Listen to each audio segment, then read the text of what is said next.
¿Saben quién tiene el trabajo más difícil esta noche? Javier Bardem y su esposa. Están nominados. Ahora, si ella pierde, él no puede ganar. Él está rezando para que Will Smith gane como, por favor, señor.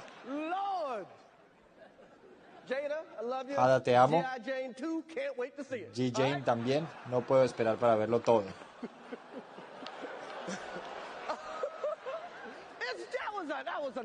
Es Javelin, esa estuvo buena. Esa estuvo buena.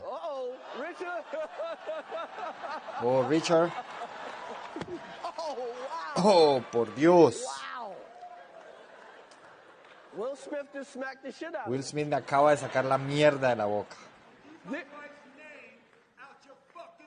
Deja el nombre de mi esposa fuera de tu puta boca. Oh, sí, era un chiste.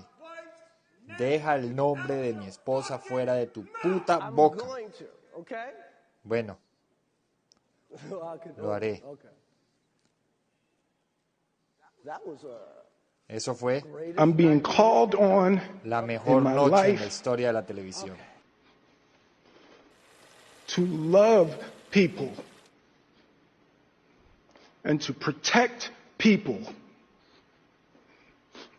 Now, I know to do what we do, you got to be able to take abuse. You got to be able to have people talk crazy about you. And you got to smile and you got to pretend like that's okay. I want to apologize to the Academy. I want to apologize to all my fellow nominees. But love will make you do crazy things. Thank you. Hope the Academy invites me back. Thank you.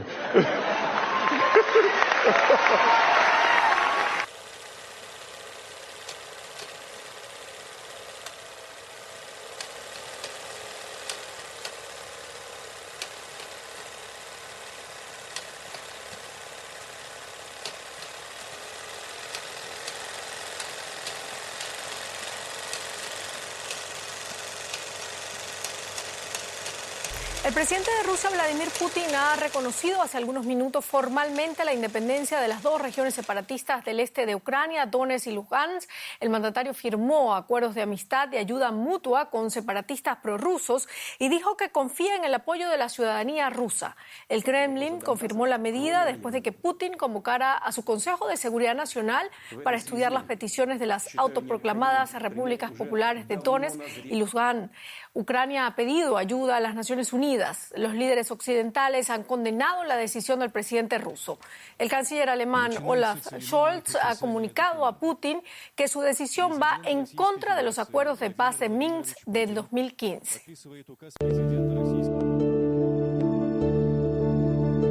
Ucrania es un país enorme y próspero, con un pasado reciente estrechamente vinculado con Rusia. En el 2014, el golpe de Estado divide Ucrania y lleva una guerra fratricida en el Donbass, que dura hasta el día de hoy.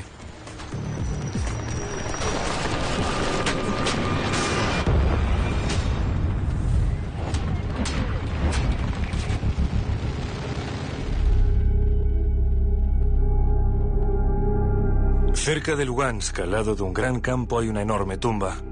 Aquí están enterrados en su mayoría los civiles asesinados en verano del 2014 por las fuerzas ucranianas.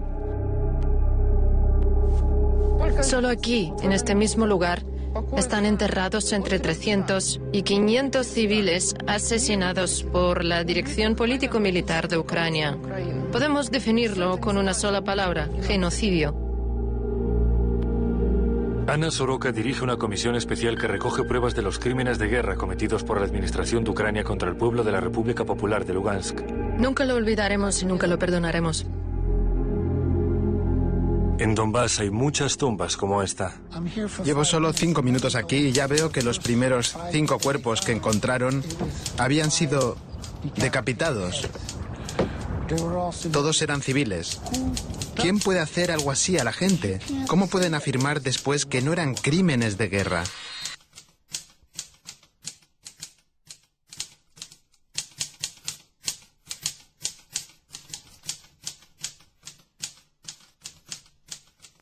Дело в том, что крымчане и севастопольцы поступили правильно, когда поставили жесткий барьер на пути неонацистам и крайним националистам.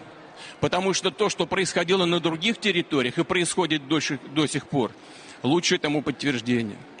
Люди, которые проживали и проживают на Донбассе, также не согласились с этим государственным переворотом. Против них тут же были организованы карательные военные операции. И не одна. Их тут же погрузили в блокаду, подвергли систематическим обстрелам из пушек, наносили удары авиации. Вот это все и есть то, что называется геноцид. Именно избавить людей от этих страданий, от этого геноцида является основной, главной причиной, побудительным мотивом и целью военной операции, которую мы начали на Донбассе и на Украине. Именно в этом цель.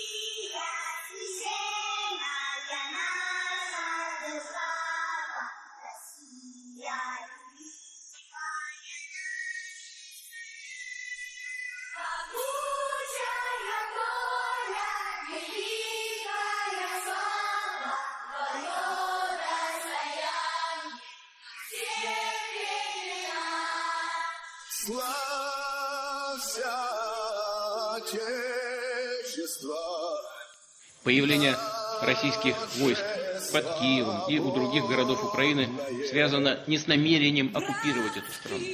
У нас нет такой цели. И об этом мною тоже было прямо сказано в обращении 24 февраля. Хочу сказать об этом впервые в самом начале операции на Донбассе. Киевским властям по разным каналам с целью избежать бессмысленного кровопролития было предложено не вступать в боевые действия, а просто вывести свои войска из Донбасса. Не захотели. Ну что же, это их решение. Осознание того, что происходит в реальной обстановке на земле, придет неизбежно. Операция развивается успешно, в строгом соответствии с заранее утвержденными планами.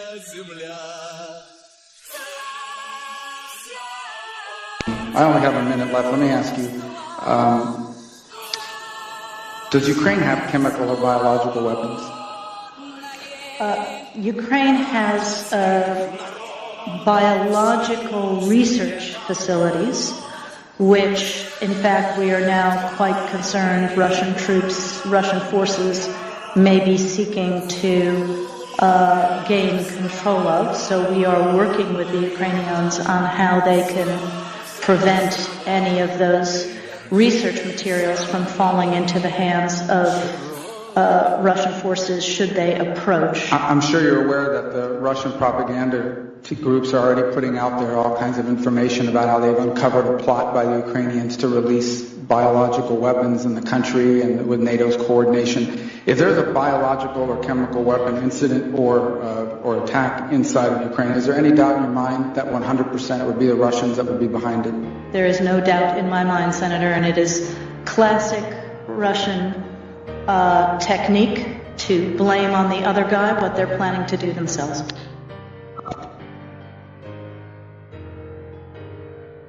Today, we and our 18 NATO allies agreed to do what we said we would do, what we must do to restore the peace.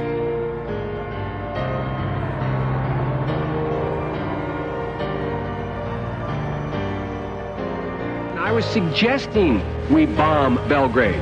I was suggesting that we send American pilots in and blow up all the bridges on the Drina. My fellow citizens, at this hour, American and coalition forces are in the early stages of military operations to disarm Iraq, to free its people, and to defend the world from grave danger.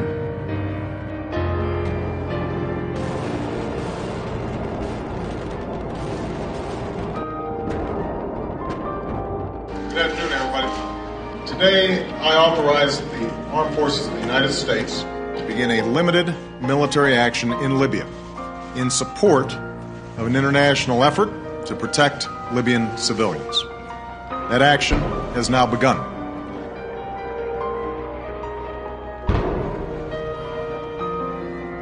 We came, we saw, he died.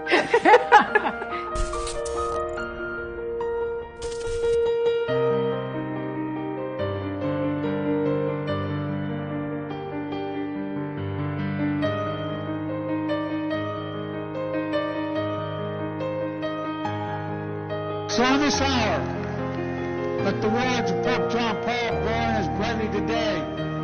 Never, ever give up hope. Never doubt. Never tire. Never become discouraged. Be not afraid.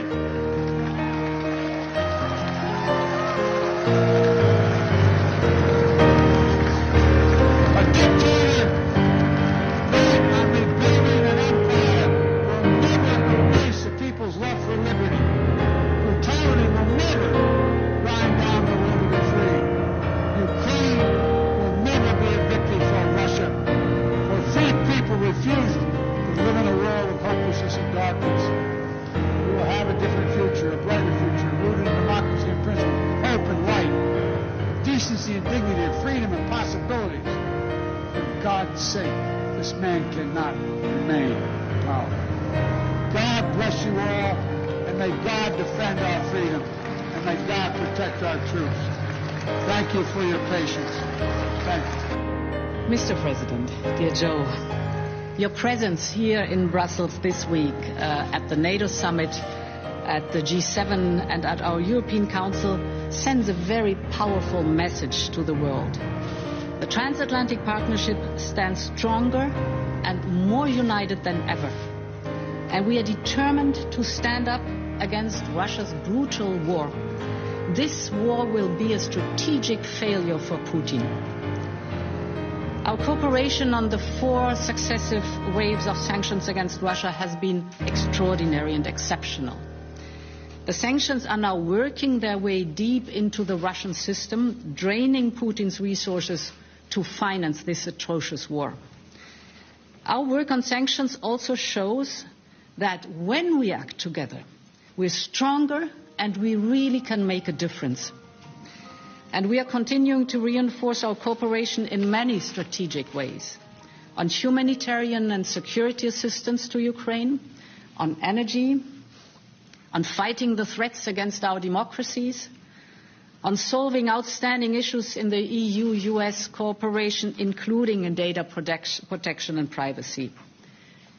In a world faced with disorder, our transatlantic unity upholds fundamental values and rules that our citizens believe in. Let me focus first on refugees. Until now, around 3.5 million people have left Ukraine, half of them children. Every second refugee is a child. And the numbers will keep rising. So together, we are mobilizing massive resources to support those displaced by the conflict, be it in Ukraine or in the neighboring countries. Just this week, for example, I announced that the European Union will allocate an extra 3.4 billion